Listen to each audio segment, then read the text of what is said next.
sebelum waktu kami serahkan sepenuhnya kepada Bapak Pendeta Santoni, saya perlu memperkenalkan terlebih dahulu kepada Bapak Ibu Bapak Pendeta Santoni.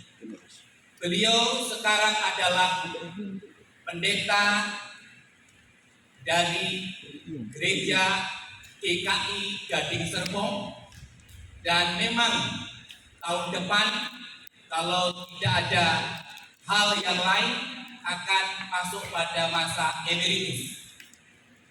Bapak Ibu yang dikasihi oleh Tuhan, Bapak Pendeta Santoni bagi Yayasan Sabas ataupun juga bagi Setia Jakarta sebenarnya bukan hamba Tuhan yang baru yang dipakai oleh Tuhan untuk menopang lembaga kita.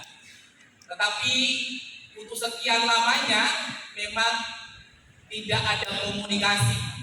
Tetapi oleh karena kemurahan Tuhan kita bisa dipertemukan kembali untuk melayani kita di tempat ini. Ada beberapa hal yang perlu kami sampaikan bahwa melalui hamba Tuhan Bapak Pendeta Santoni, melalui jemaat yang dilayani, kita bisa ditopang. Salah satunya kita bisa menikmati ibadah dengan baik karena ada lampu-lampu yang terang ini, ada juga dari Gereja Gading Serpong oleh salah satu jemaat. Lalu kita juga mendapatkan 4 laptop, ada 4 komputer yang digunakan juga di lab juga salah satu dari anggota jemaat Gading Serpong. Lalu kita juga mendapatkan 10 komputer yang digunakan di kelas-kelas, 2 untuk kantor, juga salah satu dari jemaat Gading Serpong. Lalu kita juga mendapatkan dukungan ke depan kalau tidak ada halangan akan rutin, yaitu telur per 2 atau 3 bulan juga dari salah satu perusahaan Malindo, adalah salah satu jemaat dari Gading Serpong. Lalu kita juga mendapatkan dukungan dari bakti sosial, yaitu beras yang akan juga diberikan oleh Gereja Gading Serpong selama 1 tahun ke depan. Itu juga adalah jemaat dari Gading Serpong. Lalu juga ada komitmen dari jemaat Gading Serpong juga melalui Bapak Pendeta Santoni bahwa akan merenovasi toilet asrama putra dan juga putri. Demikian juga jemaat GKI Gaping Poli juga adalah pelayanan beliau sebelumnya sebelum pindah juga ke GKI Gading Serpong. Bapak Ibu dikasihi oleh Tuhan, sekali lagi kita bersyukur kepada Tuhan karena ada anak-anak Tuhan yang dipakai untuk menopang kita. Bahkan kita bisa menikmati ibadah dengan baik saat ini juga oleh karena anak Tuhan juga, ibu kita terkasih, Ibu Song, yang dipakai merenovasi semua atap ini. Kita terus berdoa supaya kita diberkati oleh Tuhan dan selalu ada anak-anak Tuhan yang dipakai untuk menopang kita. Dan satu kesaksian penting, ketika satu momen bulan Desember, dukungan beras buat kita dari salah satu mitra kita ditunda sementara. Di saat itulah juga kita mendapatkan dukungan beras. Beri kemuliaan buat Tuhan. Bahwa saya kesaksian, di saat kita mendapatkan WA di grup bahwa bantuan telur buat STT ini juga berhenti karena keluarganya harus menjalani operasi di Singapura.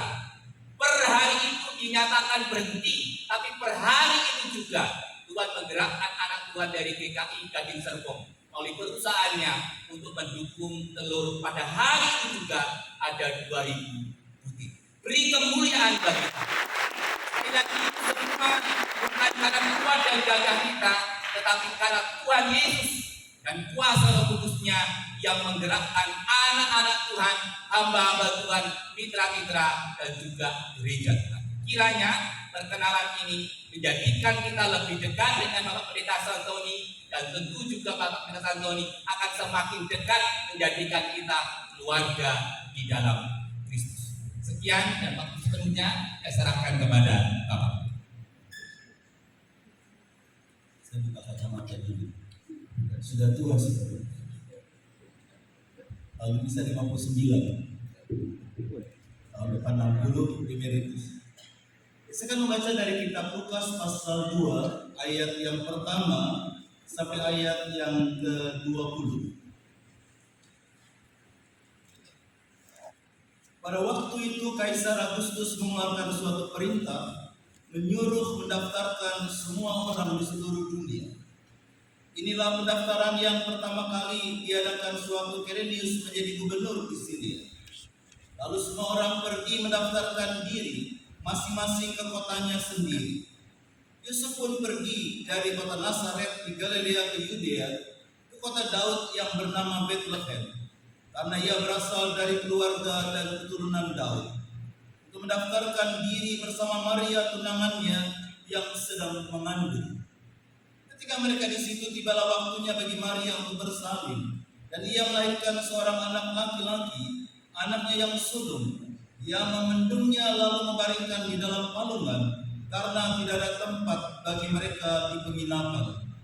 Di daerah itu ada gembala-gembala yang tinggal di padang menjaga kawanan ternak mereka pada waktu malam. Lalu berdirilah seorang malaikat Tuhan di dekat mereka, dan kemuliaan Tuhan bersinar meliputi mereka, dan mereka sangat ketakutan. Kata malaikat itu kepada mereka, "Jangan takut, sebab sesungguhnya aku memberitakan kepadamu kesukaan besar untuk segala bangsa. Hari ini telah lahir bagimu juru selamat, yaitu Mesias Tuhan di kota Daud. Inilah tandanya bagimu. Kamu akan menjumpai seorang bayi yang dibelung dan terbaring di dalam palungan." Tiba-tiba tampaklah bersama-sama dengan malaikat itu sejumlah besar para tentara surga yang memuji Allah, katanya, "Kemuliaan bagi Allah di tempat yang maha tinggi, dan damai sejahtera di bumi di antara manusia yang berkenan kepadanya."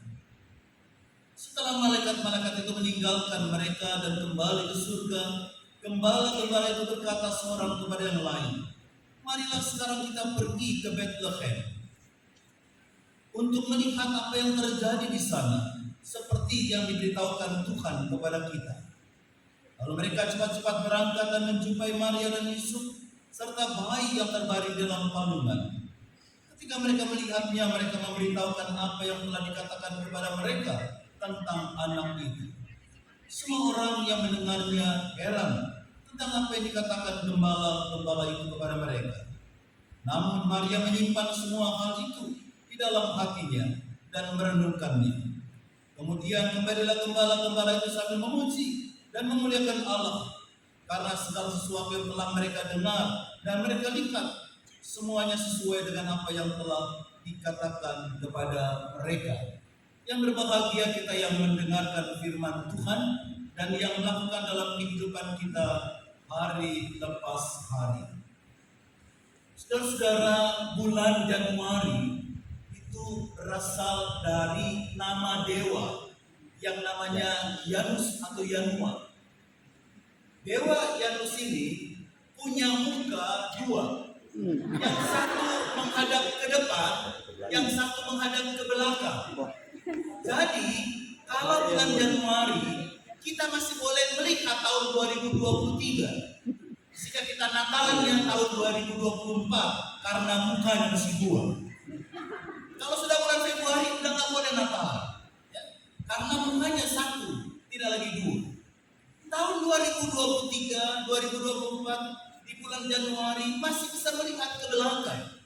Apa yang kita alami, apa yang kita lakukan, apa yang kita perbuat, bisa masih kita renungkan dan kita berefleksi menatap ke depan untuk memasuki ziarah tahun 2024.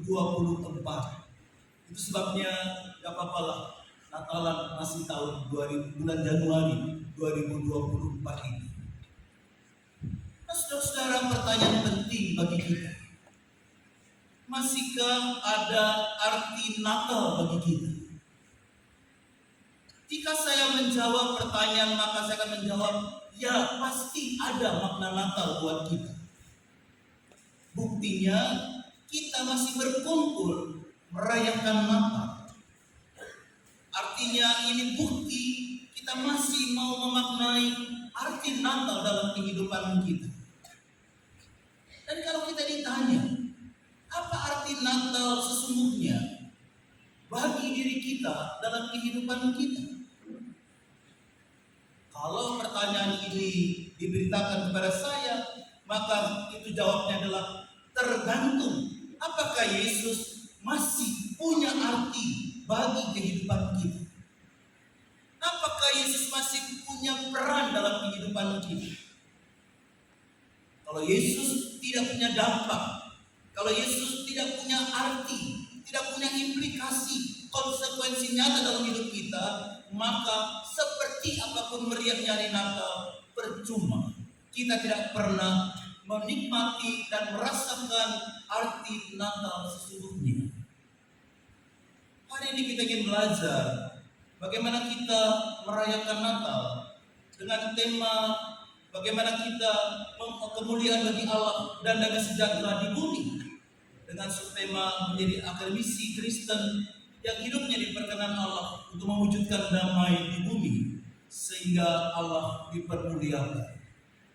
Saya akan mengajak kita mencoba belajar dari kitab Lukas pasal 2 ayat 1 sampai 20 tentang makna Natal dan apa dampaknya dan apa yang harus kita lakukan dalam kehidupan kita.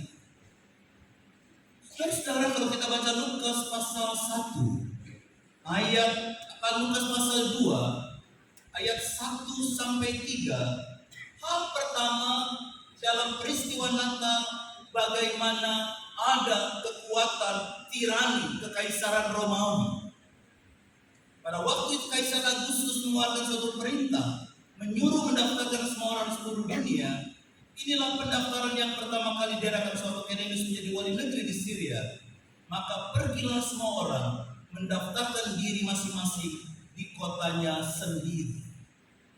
Saudara-saudara, semua orang harus didaftar. Untuk apa didaftar? Saudara-saudara, tujuannya adalah karena Kaisar Agustus ingin mengatakan dia harus tahu berapa banyak orang di kekaisarannya supaya dia tahu berapa banyak pajak yang akan dia dapatkan. Jadi tujuan dari sensus pada waktu itu adalah untuk kepentingan pajak, ingin mendapatkan data-data yang harus bayar pajak untuk uang sebanyak-banyaknya. Sebagai kaisar, bagaikan dewa yang harus hidup mewah dan segala kemudahan, dan rakyat harus membayar kemewahan itu. Kaisar Agustus tidak peduli apakah pajak itu memberatkan dan membebani keuangan rakyat. Dia tidak peduli jika cara pendaftarannya menyebabkan masalah besar dalam kehidupan rakyatnya pada waktu itu. Dia tidak peduli dengan orang yang melakukan perjalanan jauh, mungkin meninggalkan keluarga, mungkin kehilangan pekerjaan, mungkin usahanya harus tutup karena harus pergi pulang ke kampungnya. Dia tidak peduli orang sakit, dia tidak peduli apakah orang yang sudah tua, anak-anak, yang penting harus didaftarkan. Dia hanya tidak peduli rakyat yang menderita. Yang penting keputusannya harus dijalankan demi mendapatkan uang.